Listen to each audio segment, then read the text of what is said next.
All right, joining me today is Jim Miller, who fights Bobby Green at UFC 300. That fight is on April 13th. So we're obviously going to talk about UFC 300, Jim. But before we do that, I want to talk about the fact that we're recording this right now on the eve of UFC Atlantic City. They're going back to Mhm. Atlantic City for, the first time in quite a while. I know like five of your six first pro fights were in Atlantic City. And I Mm. know UFC 300 obviously means a lot to you. But was it a little bit of a bummer that you didn't get to have that kind of like homecoming on the Jersey shore there? Uh, no. You know, yeah, what was it? 10 out of my first 12 Yeah. fights before the UFC were in Atlantic City. Um,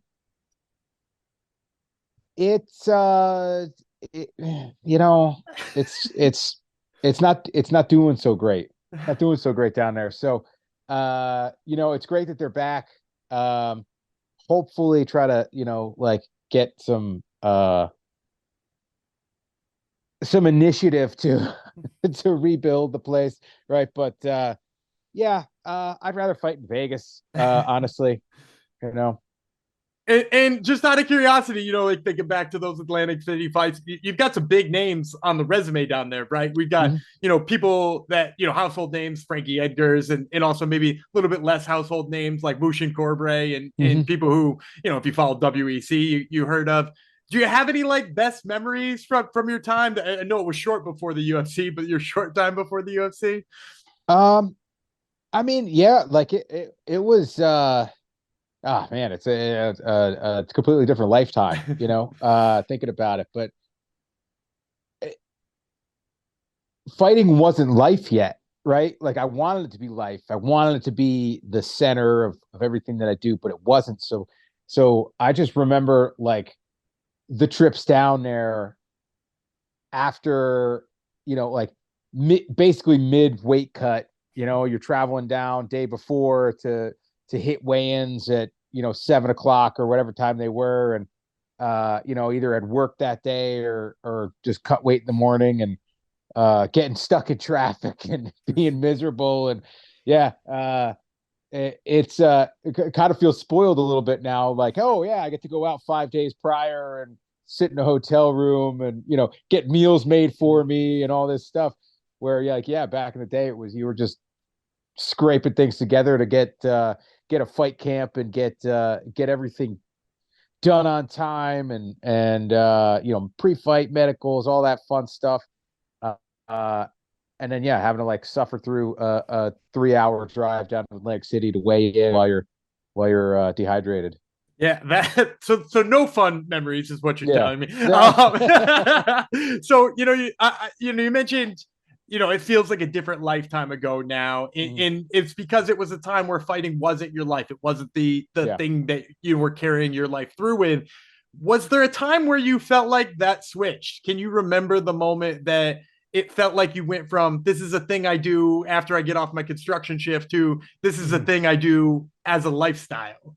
The as soon as I signed that bat agreement for that first one, in the UFC, it was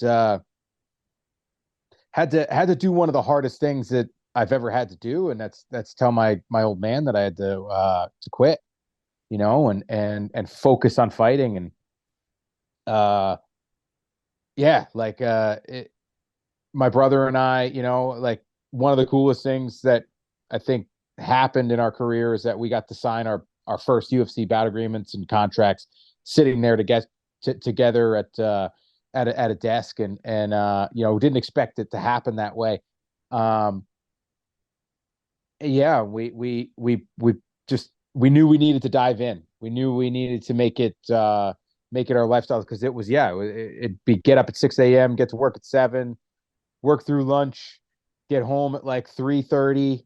I'd go for a 5 mile run, grab a bite to eat, drive 45 minutes, go train for 3 hours, get back like after 10 o'clock, uh, go to bed and do it all over again, 5 days a week. So, yeah, that was, it meant a big switch for us to be able to like, hey, this is the job right now. And, yeah, like who would have known that nearly 16 years later, I'd still be doing it. Yeah, and it's so you mentioned in there, like maybe the hardest thing you had to do is to tell your dad that. Now, Mhm. I'm curious if looking back, some of the hard choices you made, some of the easy choices you made, was there ever anything that now, like you said, 16 years later, you wish you could have gone back and done differently, that you would have changed, or kind of it's all led us here, and we're happy that we're here. Yeah, that's the type of guy that I am. It's like everything that I've got today, is because of everything that I've been through.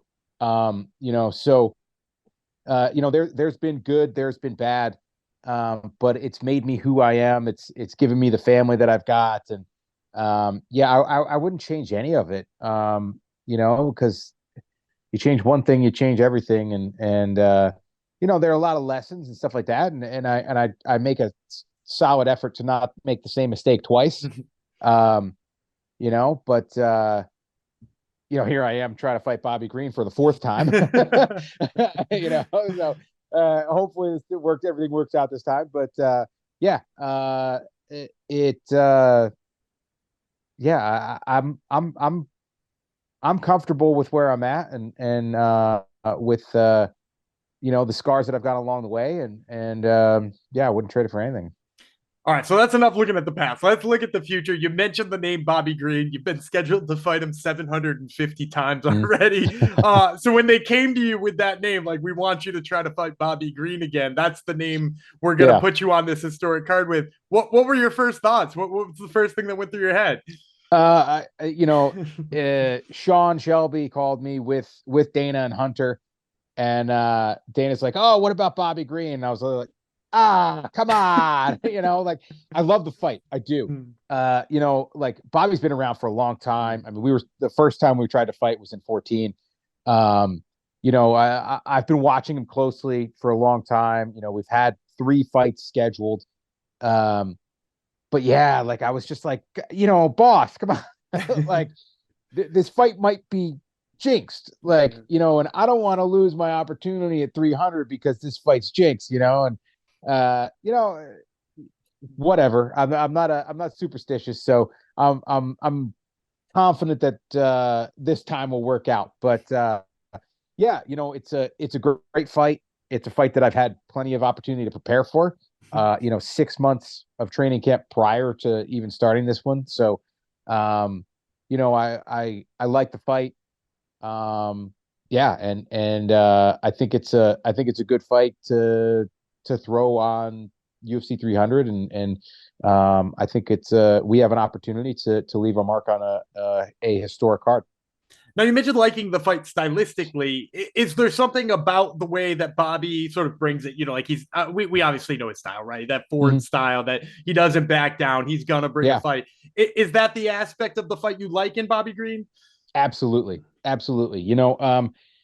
I I don't like to give my peers flack for the way they fight, right? Like, um the name of the game is to win, right? And there have been fights that, if I had fought a little more conservatively, I feel like I could have won some of the ones that I've dropped. And but I really, really appreciate when somebody shows up every time, gunning for finishes, gunning to make it a tough, grueling fight, and he's that guy. Like, we've had champions in this promotion run away for the last 30 seconds of a round or a fight. And like I said, I'm not going to knock them, because at the end of the day, the W is the thing that really matters, right?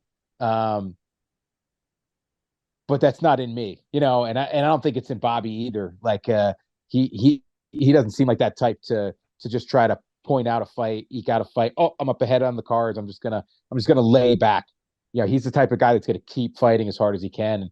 And as somebody that does the same thing, I really appreciate the heck out of that.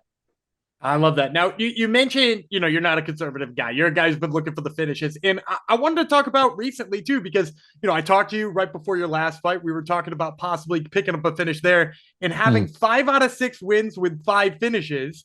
We Yeah. obviously have successfully done that now, right? We get the finish over Gabriel Benitez.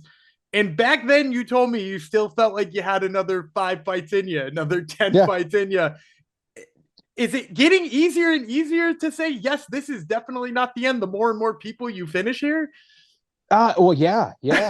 Like when you go out and the last one was tough, right? Took some bumps and bruises. I mean, the one before that, it was only 23 seconds, but I broke my thumb, which was annoying.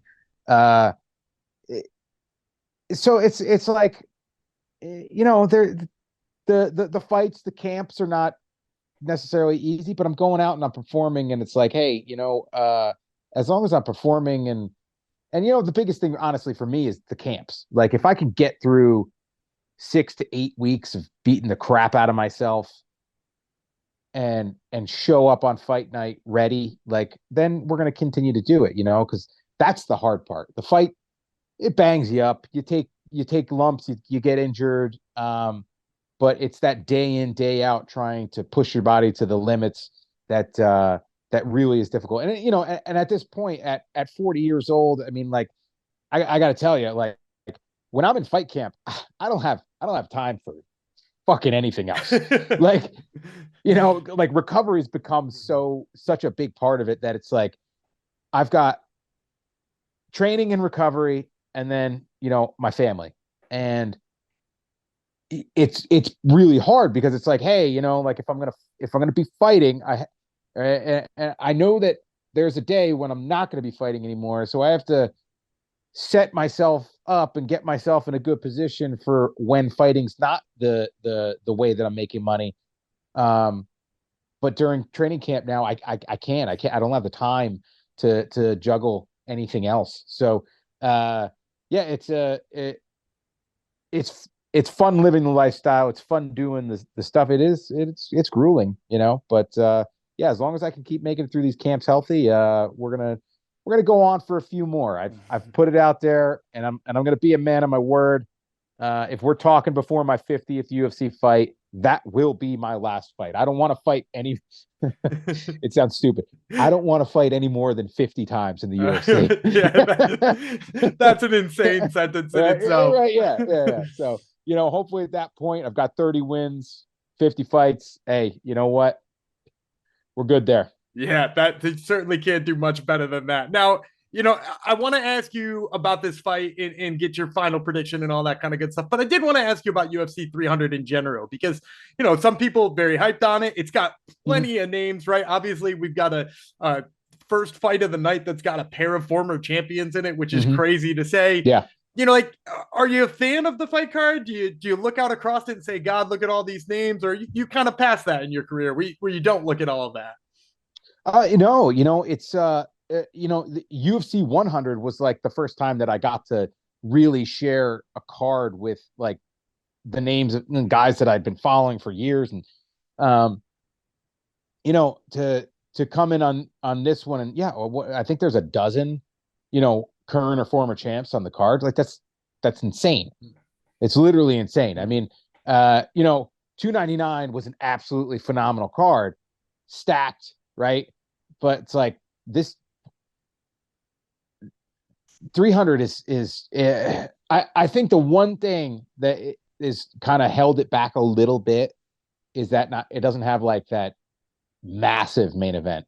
Like I like the main event, I really do. I think it's an awesome fight, but like I think that most of us kind of wanted that, like, oh, holy shit, like I can't believe this is going to be the main event. And unfortunately, that's the way it works out, right? Like fighters get hurt, fighters have to, other commitments, this and that, and it's like things just don't always shake out. But honestly, I think the card is absolutely fantastic.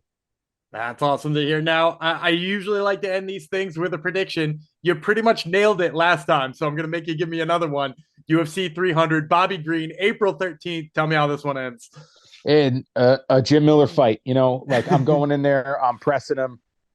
He's pressing back, which is I thrive in the fray, and yeah, there's nothing to hold back for anymore in my point of view. Like I get chills in the back before I come out for the fight, because I get to just go out and have fun now. So, you know, and I'm a dangerous man when I'm having fun. So, yeah, I'm looking for the finish like always.